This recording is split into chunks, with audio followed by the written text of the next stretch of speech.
자, 안녕하십니까, 메르카바입니다.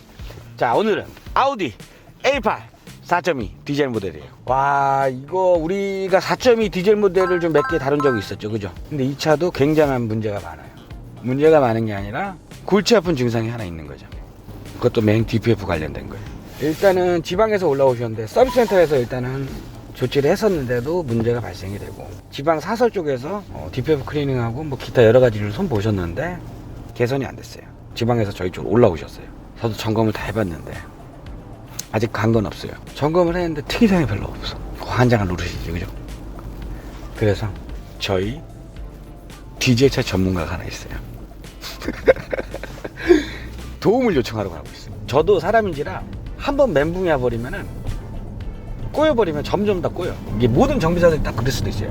뭐가 하나가 꼬여버리면은 한도 끝도 없이 꼬여버리거든요. 약간 그런 지금 느낌이 와서 도저히 제 머릿속에서는 진단이 안 돼서 갖고 좀 더 좀 도움을 요청해서 우리 디젤 전문가, 그리고 우리 고양지점 대표님, 메르카바 고양지점 갈 거예요.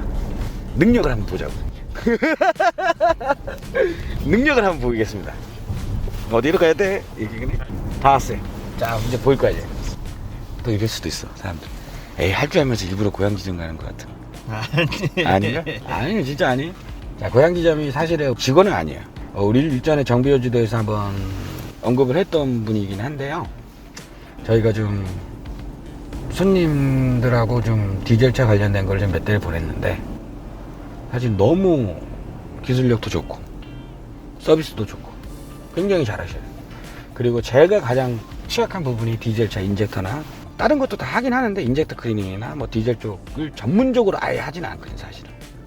그런 부분이 너무 미흡해서 여기 대표님하고 계속 의논한 결과, 우리 배 팀장도 마찬가지고, 그지? 우리 전 직원들 마찬가지고, 전 지점 사장님도 그렇고, 얘기를 좀 하다가 이제 결국에는 저희 고향 지점으로 하기로 했어요. 어이구, 근데 간판 하나 달긴 달았네.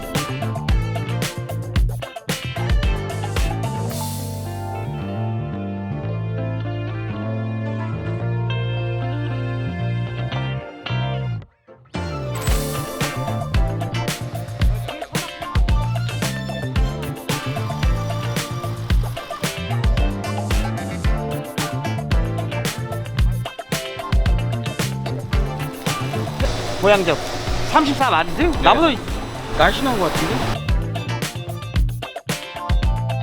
이거는 적어요. 여기다 끼는 거예요.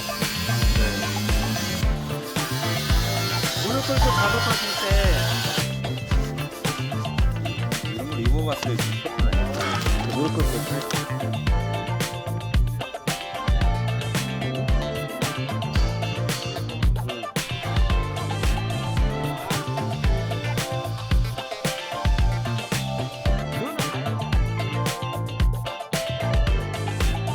일단은 차가 맨 처음에 냉각시 부조를 해갖고 아우디 센터를 갔는데, 센터에서 인젝터가 좀 문제가 있더라고. 인젝터를 뭘 손을 봤나봐요.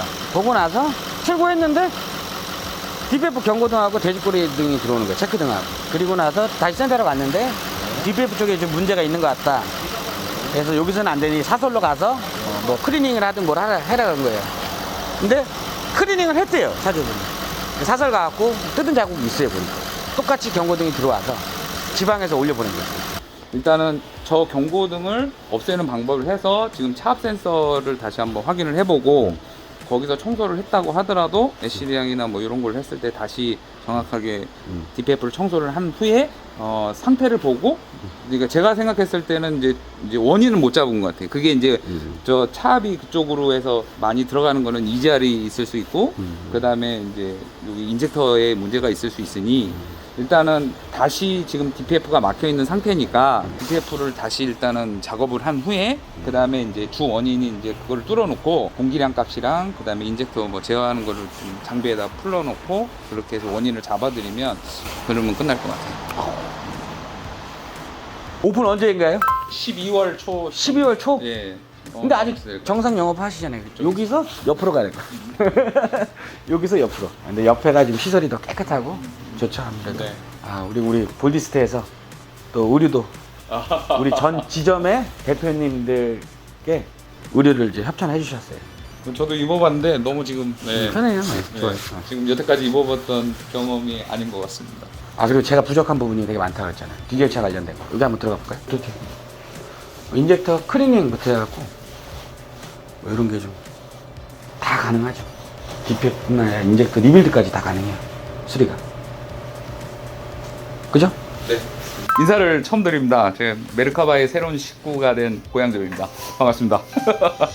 그래서 오늘은 뭐 영상은 이제 우리 그 대표님이 워낙 뭐 좀 출중한 기술로 해서 많은 거를 또 말씀을 드리는데, 그래서 요즘에 문의가 좀 많은 걸 디젤 승용차나 디젤 차에 대해서 클리닝에서 문의가 많이 들어옵니다. 클리닝은 어떻게 해야 되느냐를 갖다가 그 다음에 좀 말씀을 좀 드릴게요. 2008년식 이후에 나온 디젤차는 그 DPF라는 게 좀 달려 있습니다. 이 DPF가 달려 있는 차들은 인젝터 클리닝을 어떤 초음파나 막 이런 걸로 이렇게 하시면 안 돼요. 그게 왜 그렇게 돼야 되는지 제가 DPF를 잠깐 좀 자동차의 DPF를 설명을 드리고 클리닝을 어떤 조건으로 해서 맞춰야 되는지 같이 한번 좀 보는 게 좋겠어요. 이거는 그냥 제가 좀 고객님들 오면 좀 이해하기 쉽게 좀 설명해서 제가 임의적으로 좀 이렇게 여기다 좀 그려놓은 사진인데, 제가 좀 처음 영상을 찍는 거라 말이 좀 저기 애들이 이해가 잘 안 되시더라도 좀 이해를 해 주십시오. 자, 이제 이게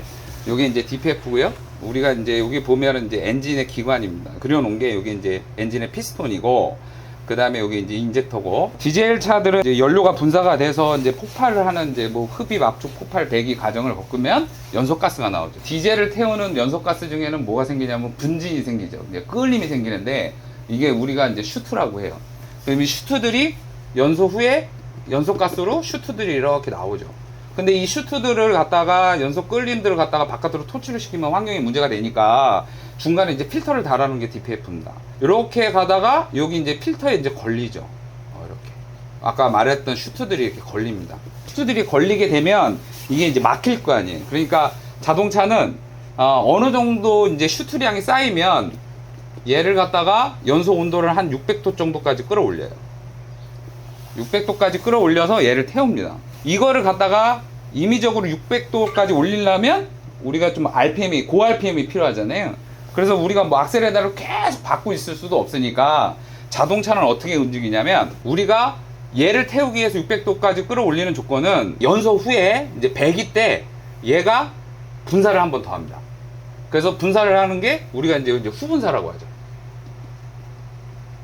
이 후분사를 해서 배기에 분사하는 거를 갖다가 후분사를 통해서 경유하고 이제 연소가스가 섞이면서 이 조건에 맞추는 거죠. 그래서 얘를 태워요. 이제 우리가 그걸 말하는 거를 갖다가 일명 재생. 이걸 재생이라고 해요. 이 재생을 해서 이 이제 클린가스가 나가서 이제 다 태우면 이제 거기서 끝나야 되는데, 이제 거기서부터 문제가 생겨요. 우리가 이제 이 끓림에는 타지 않는 물질들이 있고요. 그 다음에 요 끓림이 슈트가 타고 나면 잿덩어리가 여기에 남기 시작해요. 가령 이 친구가 여기 이 차량이 한 30% 정도가 되면 재생하는 스타일이라면 얘가 이제 이렇게 쌓이게 되잖아요. 그럼 기본적으로 여기서 나가지 않는 그런 애쉬가루, 그러니까 뭐냐면 남은 잿가루가 있으니까 그게 뭐 이제 조금씩 쌓이다 보면 한 30%가 쌓였다고 가정을 하면, 얘가 조금 지나다 보면 기본적으로 30%가 쌓이니까 컴퓨터는 어떻게 하냐면 재생을 하게 되죠. 계속 재생 또 재생. 그러면 이 재생에서 문제가 되는 게 뭐냐면 후분사를 계속 하죠. 얘를 끌어올리려고, 이 조건에 맞추려고 계속 후분사를 하는 거예요. 그러면 어떻게 하겠어요? 분사가 닿지 않았던 또 후분사를 하다 보니까 어떻게 되냐면 연비가 떨어져요. 일단 연비가 떨어지고, 또 뭐냐면 항상 여기가 고온으로 유지가 되죠. 고온 유지가 되다 보니까 제일 나쁜 점이 뭐냐면, 자, 우리가 이제 후분사를 하잖아요. 그러면 인젝터 입장에서 봤을 때는 어떤 느낌이냐면, 분사를 한다는 개념이 열리는 거거든요. 열려야 이제 분사가 될 거 아니에요. 그러면 아까 후분사라는 개념이 뭐냐면, 연소가스가 있어 배기 때 분사를 뿌리니까 여기 나오는 끓림이 어떻게 되냐면 이 안으로도 들어가요. 이 안으로. 그러니까 DPF가 달려있는 차들은 다 그래요. 이 안으로도 들어가요. 그러니까 후분사 때 이 안에 끓림으로 다 들어가는 거죠. 그러면 여기 이제 막 끓림이, 여기 이제 카본들이 이게 덕지덕지 붙어 있어요. 차들이. 그래갖고 이게 문제가 되는 게 뭐냐면, 끓림이 생겨서 여기 앞에 그 니들이라는 노즐 끝에 달려있는 니들이 이런 식으로 열리는 거죠. 그래서 분사를 하는 건데, 끄을림이 다 들어가 슈트가루가 이 안으로 들어가다 보면 이게 어떻게 되겠어요? 뻑뻑해질 거죠. 그래서 이게 만약에 오래되고 이렇게 돼버리면 이제 반응도가 안 좋아지는 거예요. 반응도가. 쉽게 말하면 이슈에서 내가 악셀레를 딱 밟아갖고 딱 어느 정도의 조건을 맞춰갖고 제어를 얘가 해소해서 제어를 해줘야 되는데 이게 뻑뻑하다 보니까 어떻게 되냐면 반응도가 느려지는 거예요. 그래서 차가 반응도가 일단 느려지고 두 번째는 뭐냐면 역으로 얘가 오래돼서 이제 소착이 되면 닫혀서 소착이 되면은 문제가 아닌데 그래도 문제되긴 하지만 이게 열린 상태로 소착이 되는 경우도 많아요. 그렇게 되면 어떻게 되냐면 연료를 그냥 찍찍 뿌려요. 그러면 어떻게 되냐면 DPF가 고온에 대해서 녹아버리거나 깨져버리게 되죠. 그래서 저는 그렇게 생각해요. 이 인젝터를 갖다가 초음파로 갖다가 이렇게 한다? 오히려 있잖아요. 유로6나 이런 쪽으로 가면 더 미세하게 제어를 하거든요. 근데 이제 이 카본이 조금만 들어가서 뻑뻑해져 있는 상태인데 바깥에서 초음파로 그냥 해버리면 어떻게 되냐면 여기 있는 길이 들어있는 그 자리도 뭐냐면 그 초음파 액으로 갖다가 여기를 갖다가 그냥 막아버린다. 오히려 더. 그러면 이게 더 오히려 역반응이 생기는 거죠. 그래서 이게 이런 초음파는 이런 게 아니라 DPF가 달려있는 차들은 어떻게 되냐면 다 분해를 해야 돼요. 분해를 해서 깨끗하게 닦아줘야 됩니다. 근데 분해를 해서 세밀하게 조정했는데 분해를 해서 조정이 안 되면 새 것처럼 안 되는 거죠. 이게 이런 걸 좀 설명을 드릴게요. 이해하기 쉽게 생각하는데 자, 이게 마차가 하나가 이렇게 있어요. 말이 4개가 있어요. 전부 다 제각각 틀려. 왜 이 설명을 드리면 누구는 좀 아실 거예요. 왜 그러냐면 자동차 4기통짜리라도 어차피 상하운동을 해서 하나의 회전축을 돌리는 거거든요. 근데 이제 이 말들이 마차가 만약에 있는데 말들이 막 지각각 말들이면 이거는 갖다가 마차는 일직선으로 가지는 않겠죠. 막 삐뚤어지든지 전복이 되든지 막 이렇게 되겠죠. 인젝터 클리닝에서 분해를 해서 0점 조정을 한다는 개념은 이거를 기계적으로 갖다가 이 말들을 똑같이 만들어주는 게 저거예요. 그러면 어떻게 되냐? 이 마차는 그냥 우리가 회전축이라고 보고 좋아지겠죠, 당연히. 그래서 제가 생각했을 땐 DPF가 막힌 차들은 아까 지금 말씀드린 것처럼 다 이런 문제가 생겨요. 그래서 아까 지금 A8도 제가 그냥 뭐 살짝 보고 대표님 이렇게 해서 이거 인젝터 한번 볼 필요성이 제일 큰 것 같습니다. 만약에 EGR이라든지 아니면 외부적인 거는 그거에 따라서 고장 코드에서 바로바로 들어오거든요. 다 모니터링이 되거든. 위치나 뭐 이런 것 때문에 뭐 DPF다 뭐 흡기다 뭐 공기량이나 이런 것들은 기가 막히게 잡는데 저게 청소를 했는데도 다시 막히고 다시 최적이 쌓이고 경고등이 들어올 수 있는 건데 다 갈았는데 잡히는 건 90%는 인젝터 쪽에 문제가 제일 크다라고 볼 수가 있어요. 그리고 지금 아이들 소리나 이런 거를 좀 들어보면 좀 불안정하는 거예요. 그러니까 이게 이 조건에 맞는 거예요. 지금 여기서 카본이 끼니까 이게 반응도가 안 되니까 저압일 때 어떻게 분사량들이 다 틀린 거죠. 참 그러네요. 이게 무지하게 떨리는데 하여튼 이런 식의 개념이에요. 그래서 저는 디젤 차를 타고 다니시는 분한테는 뭐 이제 어떤 조건도 있잖아요. 뭐 진짜 뭐 다른 것들 하드웨어 쪽으로도 문제가 발생이 돼서 DPF가 막히는 조건도 있지만 제가 생각했을 때 기본적으로 이거는 메인터넌스라고 봅니다. 너무 길죠? 아니야, 괜찮아요. 좋아요. 좋은 자리. 좋은 자리예요. 왜냐면 이런 거를 한번 꼭 설명을 한번 해드리고 싶었거든요, 사실은. 네. 아직까지도 그렇게 클리닝 하는 업체들도 많이 있고. 네. 그러니까 저희가 생각했을 땐 그래요. 아까 이게 제일 중요한 것 같아요. 어차피 자동차는 파워 바란스죠. 그러니까 이게 우리가 휠 바란스도 있잖아요. 휠 바란스도 그 납덩이 매 납덩이 그 무게 줄량 안 되면 어떻게 되겠어요? 한 80kg나 90kg 막 있으면 지멋대로 떨죠. 그 운전을 못 하잖아요. 운전을 못 할 정도로 짜증이 나잖아요. 근데 하물며 이런 바란스가 맞지가 않으면 그거는 갖다가 할 필요성이 없는 거죠. 인젝터를 재생한다고 하더라도 한 개, 두 개 이렇게 갈아서 센터에 가면 이제 나간 거잖아요. 끝끝 나가서 이거 한두 개 안 좋은 것 같은데요? 그러면 여기 한두 개 가는 거예요. 한두 개 갈면은 뭐 진짜 쉽게 보면 얘 말은 적통한데 이제 한 놈은 다 병동거리. 정확하게 클리닝 할 거면은 테스트까지 진행하고 카본 제거 다 하고 그 다음에 최종 테스트해서 이제 초기 분사량 뭐 중간 후분사 그런 것까지 다 확인을 해야 돼. FM대로 하려면 무턱대고 또 청소만 하고 갖다 끼면 또 안 돼요. 이 조립하는 토크에 따라 또 분사량도 바뀌는 거죠. 그죠? 좋은 정보. 좋은 정보. 끝.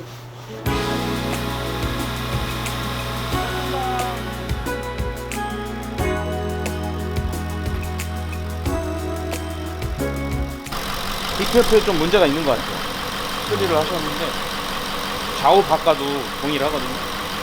센서는 이상 없고 DPF 쪽을 좀 봐야 될 것 같아요.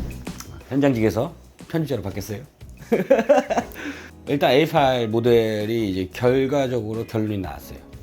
결론이 나왔는데 사진 자료를 잠깐 보시면은 DPF 하나가 일단 뱅크 원 쪽에 약간 끄름 같은 게 하나 보이는 게 있을 거예요.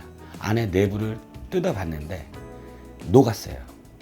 DPF 하나는 재생이 불가능하고 한 개는 우리가 건식으로 우리 고양 지점에서 지금 건식으로 클리닝 하고 있고요. 하나는 아예 재생 불가능해 갖고 DPF로 교체를 해야 되는 상황이 왔어요. 그리고 문제의 인젝터를 고객님하고 또 한번 통화를 했는데 인젝터를 재생을 하셨대요. 지방 쪽에 사설에서 재생을 하셨는데 무슨 조건인지 모르겠는데 분사 노즐이라 그러죠. 노즐 자체가 유량이 안 맞는 노즐을 갖다 꼈어요. 그러니까 분사량이 굉장히 작죠. 그렇기 때문에 아마 DPF 쪽으로 무리가 가지 않았나 싶어요. 그리고 최종 이제 뭐 인젝터는 저희가 재생은 할 수가 없고, 왜냐하면은 노즐 자체를 딴 걸로 바꿔놨기 때문에 아예 신품으로 교체하는 방향으로 가야 될 것 같아요. 또 결과 나오면은 짧게나마 한번 영상 담아드릴게요. 시청해주셔서 감사합니다.